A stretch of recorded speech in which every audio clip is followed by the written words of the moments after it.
وقفنا الحلقات لفترة ولكن الحمد لله رجعنا. حلقة النهاردة هي حلقة مختلفة شوية عن الطبيعي اللي احنا بنتكلم عنه في الحلقات. لما نزلنا حلقة أخطاء الأفلام على تيك توك اتكلمنا فيها عن فيلم كامب، وأنا قلت في الحلقة إن كمية الأخطاء في الفيلم ده عايزة فيديو كده طويل لوحده على اليوتيوب ونتكلم عن أخطاء الفيلم. فعموما حلقة النهاردة هتكون عن أخطاء فيلم كامب. فمبدئيا كده وقبل ما نبدأ الفيديو، الفيلم ده مليان أخطاء بالهبل من أول التترات تقريبا، والفيلم فيه أخطاء، فعايزك كده تروح تجيب حاجة تشربها أو حاجة تاكلها عموما وتقعد كده وتستريح وتتفرج معايا على الفيلم. فيلم كامب هو فيلم نزل سنة 2008 من بطولة شبابية كده، والمفروض انه تصنف وقتها كأول فيلم رعب مصري، مع ان كان فيه 9 قبله برضه اتقال عليهم أول فيلم رعب مصري، ولكن يعني ده مش موضوعنا. الفيلم ده تقريبا قصته 100% منها متاخد من فيلم سكريم، فيلم الرعب طبعا المعروف، ولكن لما جينا ننفذه بقى على أرض الواقع هو ما فيهوش 2% من سكريم حرفيا. ده ليه؟ هتعرف واحنا بنتكلم في الفيديو. فخلينا نبدأ ونشوف الفيلم بيقول لنا ايه النهارده. بيبتدي الفيلم بحفلة عيد ميلاد وائل، اللي طبعا غني جدا وعيد ميلاده معمول في الفيلا بتاعته واصحابه كلهم حاضرين. فبنشوف صاحبته وهي جايبه له الهديه وداخله تسلم عليه لحد النقطه اللي انتوا شايفينها قدامكم دي. تقف هنا وتفتكر بقى ان هي ايه، ما بتحضنش. طب يعني قبلتي ليه؟ ما هو انا مش فاهم ليه قبلتي قوي كده، ما احنا طبيعي ان احنا هنبوس. فبنتنقل طبعا على ياسر ونانسي وهما بيتخانقوا مع بعض. كفايه بقى الزفت اللي بتشربيه ده،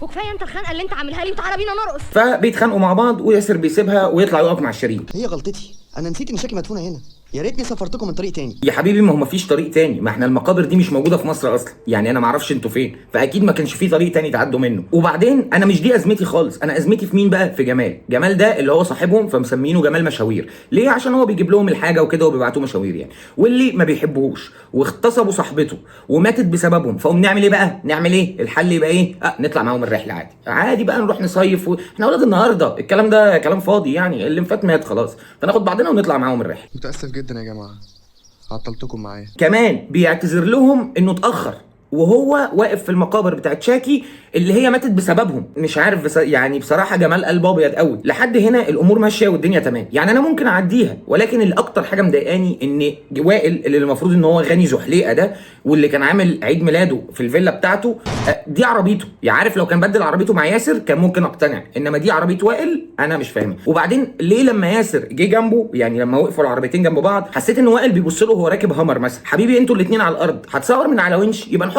العربيه الثانيه على ونش. فكره ان واحده على ونش والثاني تحس ان هو راكب هامر والثاني راكب سيدان على الارض، ده مش مفهومه بصراحه. المهم بقى ايه، يعني بنخلص اللعب بقى على الطريق واللفلفه مع بعض والحاجات دي، وبيدخلوا الدخله بتاعت الكامب اللي هي فين بقى؟ 40 كيلو جوه الصحراء. ده عادي في مصر عندنا بيحصل ان 40 كيلو جوه الصحراء ده. انا ما اعرفش انتوا في انهي طريق بصراحه، وايه الطريق اللي اليافطه بتاعته مكتوبه ان الكامب بقى على بعد 40 كيلو دي. فبنخش الدخله بتاعت الكامب، فبنلاقي نفسنا عند المتحف الروماني تقريبا. دي كانت داخله يمين من ورا البنزينه فتطلع على ايطاليا عند المتحف الروماني بالظبط. ايه يا ابني المكان اللي انت جايبنا فيه ده؟ وايه المبنى الغريب اللي هناك ده؟ والله ولا انا عارف ايه المكان الغريب ده بصراحه. ودلوقتي بقى خرابه يا ابني، دي حته مقطوعه اللي انت جايبنا فيها دي. وبعدين في المشهد ده حاجه جميله جدا حضره المخرج ما خدش باله منها، ان الكاميرا مان والبوم الاثنين مجتمعين مع بعض. يعني بص بسم الله ما شاء الله، اهلا وسهلا، نورت. ايه يا وائل؟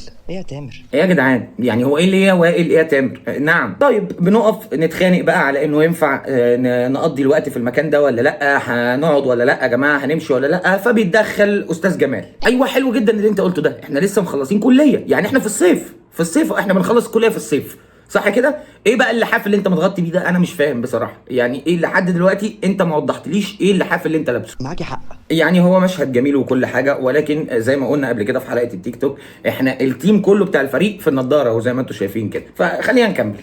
تعالي بقى ندخل من باب اللي على البحر. الله، ولما هو في باب على البحر يا ابني جايبنا من هنا ليه؟ يعني هو لف وحرق دم على الفاضي. فبنروح بقى على الكامب من ايه، من ناحيه البحر هناك، وبنشوف الكاميرا مان وهو بيصور الشوت بتاعهم وهم داخلين كله، بس من ورا القضبان. يعني لو تاخد بالك انت في المشهد اللي قدامك هتلاقي الكاميرا مان عمال يعدي على القضبان. يعني مش عارف بصراحه ايه الفكره او ايه النظره الاخراجيه اللي كانت في الموضوع، بس كان ممكن نصور من قدامها، يعني نطلع ننط كده فوق القضبان ونعدي الناحيه الثانيه. واخيرا الحمد لله بنوصل الكامب من جوه بقى.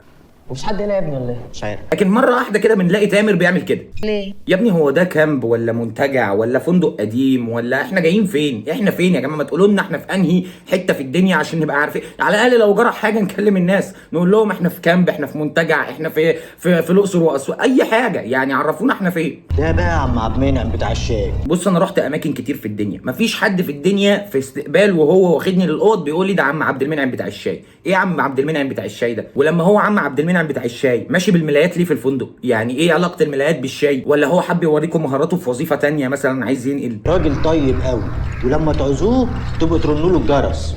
هو مش هيجيلكوا لانه ما بيسمعش. ده افيه المفروض اضحك صح؟ تمام ماشي كمل. فبنروح بقى للبنات وهما داخلين الاوضه بتاعتهم كده. ايه بقى الفكره؟ ليه بنتخض؟ علشان الروم سيرفيس اللي بتنظف جوه بتجري من الشمال لليمين كده. كل ده يعني كلام جميل ما عنديش مشكله، بس انا عايز افهم ايه اللي يخلي روم سيرفيس بينظف الاوضه في الضلمه؟ مين الروم سيرفيس اللي في الدنيا اللي بيخش ينظف الاوضه في الضلمه واول ما بيجي خارج يقابل الجست فيتخض؟ خبطت على كل الاوض، لا حد فتح ولا حد رد عليا. يعني ايه خبطتي عليهم كلهم ومحدش رد؟ وبتخبطي عليهم ليه؟ وعشان ايه؟ ولو حد رد كنا هنقول له ايه؟ يعني لو حد فتح لك كده اهلا وسهلا ازيك يا فندم، نعم اموري، كنت هتقولي له ايه؟ بخبط ليه؟ فيلم مبالغ فيه والله العظيم. انا ما ينفعش اقعد مع ده ولا انا ينفع. عايزين نقعد مع بعض في اوضه واحده؟ لا لا لا لا ولا انا ينفع خالص. الله، طب ما يلا نروح يا جماعه، يعني جايين مع بعض ليه طيب لما كلنا مش طايقين بعض كده؟ لا ده عايز يقعد مع ده ولا ده عايز يقعد مع ده، طب احنا جايين ليه؟ ما كل واحد يروح ونشوف صحابنا التانيين نقعد معاهم ولا نعمل اي حاجه في الدنيا. الواد وائل في الفيلم ده عليه شويه غمزات عالي قوي، عالي قوي بصراحه.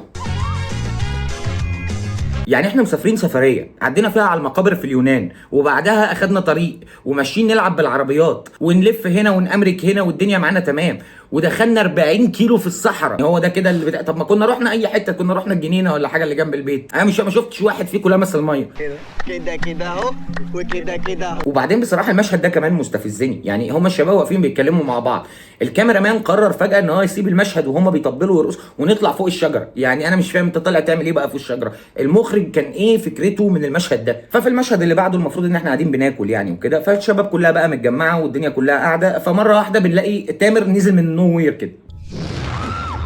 يعني انت لو بصيت هتلاقي السلم بعيد تمام، واي فندق في الدنيا لو انت بصيت على السلم ده فوق في سور يعني بمقاس السلم. وائل نزل منين بقى؟ السلم بعيد عن السفره تمام، هو جاي حرفيا هو نازل من السقف. الغريبه بقى ان وقت ما هو خضهم فالاستاذه دي راحت دلقه الشوربه على وائل كده. وائل بقى مش يستغرب او يتعصب او بتاع، لا هو بيزعق لعم حسنين. ايه يا عم انت انا ما بتشوف؟ انا ما فهمتش ليه برضه، يعني هي اللي دلقت عليك الشوربه فانت بتزعق لعم حسنين، فهي حتى بتدافع عن عم حسنين وبتقول له ما صاحبك اللي خضه. وبعدين صاحبك هو اللي خده يا اخي. كل الكلام اللي انت بتقوله ده جميل وبقدره، انا عارفه، بس اعرفه عن الحيوانات. يعني هما بقى لو معاهم كلب قطه بتاع الحاجات دي احنا عارفين ان هي بتشوف حاجات احنا ما بنشوفهاش، ولكن مش الطفله. ثم ان دي مش طفله، دي شحطه حضرتك، يعني دي كبيره جدا على انها تكون طفله. لا هتقف لي هقف لك، يعني معروف تهددني. فالعامل اللي في الاوتيل بقى بيقرر ان هو يسيبهم في الهبل اللي هم عايشين فيه ده ويخش يقشط الاوض بقى. دخل حرفيا يلم كل حاجه، يعني ما سابش حاجه ما اخدهاش. يعني ده غباء جدا، اللي هو اي حد هيخش الاوضه هيعرف ان كان في حد هنا وسرق. ولكن مش دي مشكلتي، المشكله بتاعتي هو انه بعد ما خلص سرقه واقف يتفرج عليهم من الشباك، اللي هو انا حرامي اهو واقف بسرق الاوضه، انا واقف بسرق الاوضه عشان تبقوا فاهمين. يعني لو حاجه ضاعت منكم فتعالوا لي على طول. فالشباب بقى بيرجعوا من الحفله اللي كانوا عاملينها بره والعشاء اللي كانوا بيتعشوه بعد العشاء اللي كان على السفره اللي وائل خدهم فيه، طبعا ما عرفوش ياكلوا، فبيقابلوا العامل بتاع الفندق اللي كان بيسرق الاوضه. لا حول ولا قوه الا بالله. يا جدعان هو انهي فندق اللي بيبقى عارف ان في اتنين مع بعض في وبيقول يعني انا مش فاهم وعادي بالنسبه لهم؟ حضرتك احنا بندخل اي فندق في الدنيا بيبقى عايز البطاقه والباسبور واثبات شخصيه واثبات صله قرابه وفي الاخر بيبقى برده مش مرتاح لك. انا بقى مش فاهم ايه المنتجع اللي الدنيا فيه تمام ده عادي جدا. كادر غريب جدا. يا ريت بس تقول للاستاذه ترفع البطانيه لفوق شويه، يعني فاهم، تغطي عشان المشهد بس يبان واقعي، يعني ما يبقاش باين قوي كده يعني. ويا وائل اللي انت عامله ده يعني ما بتترسمش الرسمه اللي انت راسمها دي، انت عاملها بالظبط، ده مش اللي انت كنت فيه خالص. افتح. هو ايه اللي يفتح؟ ما تفتح انت حضرتك، ما هو المخرج جايب لك اهو القفل مفتوح، انت بتخبط. يعني هو بيثبت لنا غبائك، هو جايب القفل عشان يورينا ان القفل مفتوح مش مقفول. هو حصل ايه عشان يعمل كل ده يعني؟ يا جماعه ايه اللي حصل يعني؟ ما وائل بهدومه اهو والست كانت برضه بهدومها شفنا، فما حصلش حاجه يا جماعه، ما تكبروش الموضوع. ده جمال صاحبته ماتت وكملنا اصحاب عادي، يا خلاص هي دي يعني اللي هتوقع ما بيننا، مش حوار. فبنلاقي بقى ياسر واقف زي ما انت شايف كده ومستني الكاميرا مان يجي في وشه فيروح قايل هاتله وديني اللي هاتله. يعني سبته ونزلت ليه طيب؟ ما انت سبته احنا كنا فوق سعادتك، وقفت تبص له ورحت اخد بعضك وماشي. انا مش سيب، وبعدين ما حدش ماسكك، انت لو عايز تقتله ممكن تطلع تقتله، هو ايه اللي هقتله؟ المهم بقى ان بعدها شيرين بتبقى قاعده مع اختها قدام الدفايه كده، ومره واحده النار بتولع زياده اكتر. فانا مش فاهم بقى هو الفيلم ده عباره عن ايه؟ يعني الفيلم ده يا جماعه عن نفس قصه سكريم اللي هو قاتل مقنع، ولا عن عفاريت وجن بقى؟ لان مفيش هو احنا مش بنكتشف يا ابني في اخر الفيلم ان جمال هو اللي بيعمل فيهم كده؟ النار زادت لوحدها ازاي بقى؟ وبعدين يعني ايه اصلا النار مولعه في الفندق؟ احنا مش في الصيف وكنا على البحر بره، يعني ازاي؟ طيب بس ما هو برده منطقي، ما جمال لابس كوفيه ولاففها على رقبته كلها واحنا في عز الصيف، يعني انا مستغرب ليه. المهم شيرين يا حبيبتي انت بتطفي غلط، والله النار قدامك، انت بتطفي الارض، يعني عمرها ما هتطفي كده. النار ازاي ولعت لوحدها وازاي طفت؟ سبحان الله يا شيرين، خدتيها من على لساني والله، لسه بقول لهم ازاي النار ولعت لوحدها وازاي طفت. ان احنا لما بنخلي البطل او ممثل في التيم يعمل مشهد زي اللي عمله ياسر ده بيبقى ليه سياق درامي. يعني ايه؟ يعني احنا بنبقى بنحاول نشكك اللي بيتفرج في ياسر وفي كذا حد تاني، فبناخد رياكشنات. تقول لي بقى الفيلم بدأ والمشهد ده جه والفيلم خلص، هل في اي رياكت بان من ياسر على اي حاجه تانية؟ لا، هو بس كده، هو المشهد ده تفكير كده ان انا ارمي لك ان ايه، ان ياسر بيفكر مع حاله.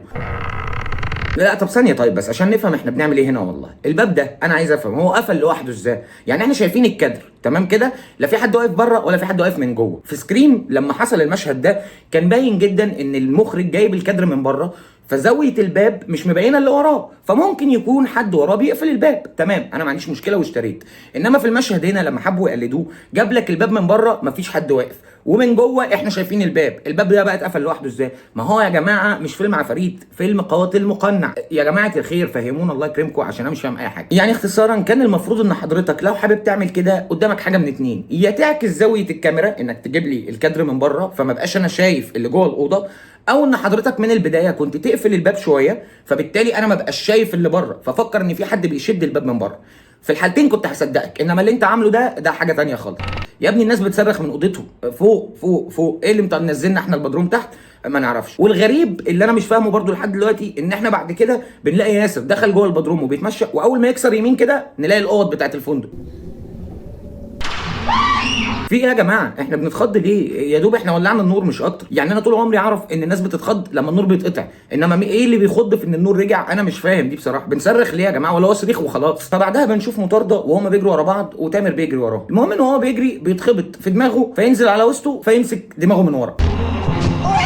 هنا بقى افتكر فراح راجع تاني وماسك دماغه من قدام. بعدها بقى بنشوف يعني ياسمين ونانسي وهم واقفين كده في جنبه وخايفين، والنور بيقطع مره واحده. فايه اللي بيحصل؟ ان نانسي بتروح بس يعني خطوتين كده بعيد عن شيرين وتبدا تنده عليها بقى.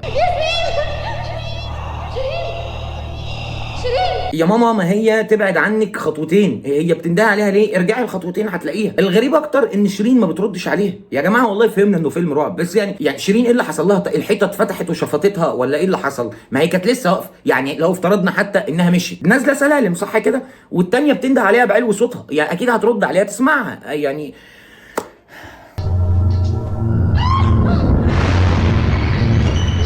الفكره بقى انها اتخضت من الشادو اللي لسه ما ظهرش على الحيطه اصلا. يعني هي اتخضت عشان في حد جاي فبان الشادو بتاعه على الحيطه، واتخضت قبل ما الشادو يبان.